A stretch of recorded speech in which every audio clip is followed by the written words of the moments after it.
Hey guys, how's it going? This is what I've been working on for about a month and a half. This is a Rochobby 1/6 scale Jeep Willys. I've taken the entire body apart, some of the drive line as far as, shocks, tires, rims, that kind of stuff. Changed them out. I've taken the electronics out, replaced them with some Spektrum gear. Looks like nothing but spaghetti under that hood, or where the hood should be. Yeah, that engine bay needs to get cleaned up. Took the seats apart. Pretty much put some different fabric on there. Wanted it to not look as military as the Jeep started out. Making a rock crawler. I've added a winch. I've used a different bumper. This bumper goes to a completely different truck. I'm going to eventually take this off, use some of the stock parts, and mount the bumper back to the body itself. Do some trimming, some painting, that kind of thing there. The back bumper, I ended up cutting the hoops off the back and painting it black because I wanted to protect the plastic of the lower body itself. So if it comes down hard onto a rock, it doesn't just chip or crack the body. It's, at the back of it. Everything's been at a standstill. I messed up on the hood. So today, a new hood arrived. So all is right about the world now. I started sanding it a little bit, hoping to finish up the sanding tonight. I hope before the end of the night I could get at least, a spritz coat of paint on there. Then we're going to be working on the driver. This guy's just kind of like a stand-in. It's a 12-inch figure. I went with the quickest, cheapest 12-inch figure I could find that'll fit in this thing. Later on, I'll be getting some seamless figures that you won't see any of the joints in those figures. And the idea is I want to make this thing look as realistic as possible, but still have some power to go over some rocks, down some trails, through some water maybe. There's still some odds and ends that need to be taken care of as well. Like this is going to be an 8-ball, this is going to be a cue ball, this is going to be another pool ball. I got some overspray on the mirror, little details like that. The bad part is without the hood being done, I couldn't put the floor in, and I couldn't put the front cowl with the windshield on. So I've kind of been at a standstill at the moment until today when the hood arrived. So now that it's here and we'll get some paint on it after a little bit of sanding, this thing should progress a little bit faster and I'll actually be able to get it out on the trails. I've changed out the foams in the tires. They're no longer squishy, and by squishy I mean the stock foams that come with these tires, you barely touch them and the foam bends, and that's exactly what would happen with the tires. The tire would look like this, just sitting here. But now with the foams, it's a dual stage foam that's in there now. It's got a little more sidewall strength to it, and you won't have as much tire roll when it goes over the rocks.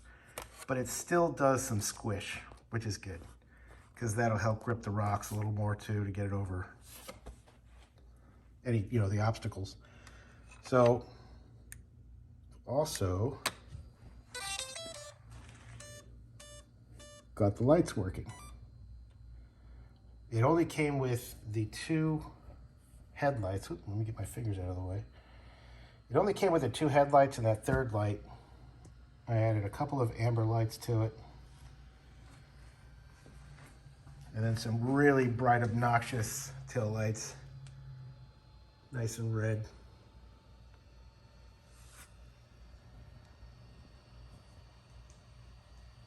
Hope I'm not making you guys seasick with this. The paint color is, oh, what the heck was that? Lunar Surface Gray by Bear. And it's a, this is just a rattle can paint job.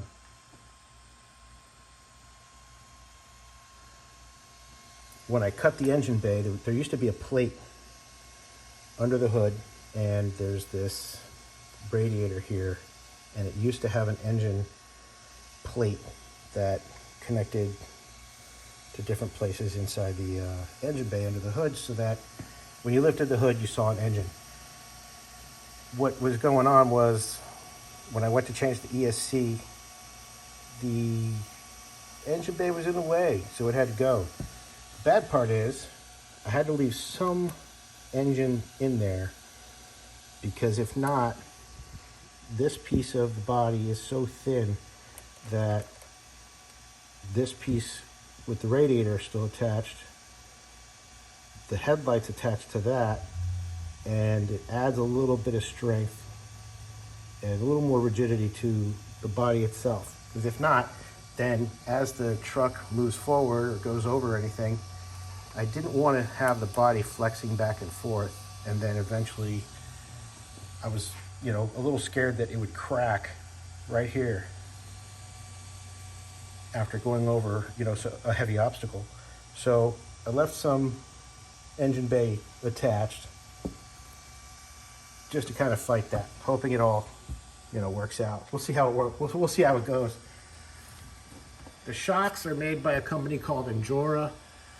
I didn't really want to get the El Cheapo stuff, but the thing is, I didn't know what size shocks that I wanted to go with. Same thing with the rims and the tires. I had no idea what I wanted to do. Getting old. As far as height of tire, size of rim, height of shock, that kind of thing from eye to eye. These are 110 millimeter shocks by Injora. So far, they're not bad. I've taken this thing for a spin without the body on it, and going over the rocks, you still have some pretty good articulation out of them. You could fit pretty much a soda can right underneath of that tire. I don't know, hoping for the best. As far as the foams go, I'm not sure if I'm a big fan, because there's still a little bit of space in between the tire itself and the foams. So you still get this little bit of squish going on with the tire. Not enough rambling. Oh, let me show you this. I managed to save the dash. So the warning labels and the speedometer, other gauges that are on the dashboard, I didn't paint over them. I ended up using just a black Sharpie paint marker to paint the dash itself. Because when it's on film, or once I put everything together, it's not something that you're gonna notice, you know, bumping down the road. It didn't come out as bad as I thought it was gonna come out. I thought it was gonna be quite terrible. We've got a soft top for it. Oh, dropping stuff. Hoping to replicate this, just in a different color. This attaches to the front windshield on these little brackets that stick out. There's a little nub sticking out of the top of the windshield. And these grommet screws attach to those. And a little frame opens up and plugs into the soft top, what do you call it? I guess these are just little attachment points for it. And it stands up pretty tall. So it'll be about Oh, let me back it up a little bit.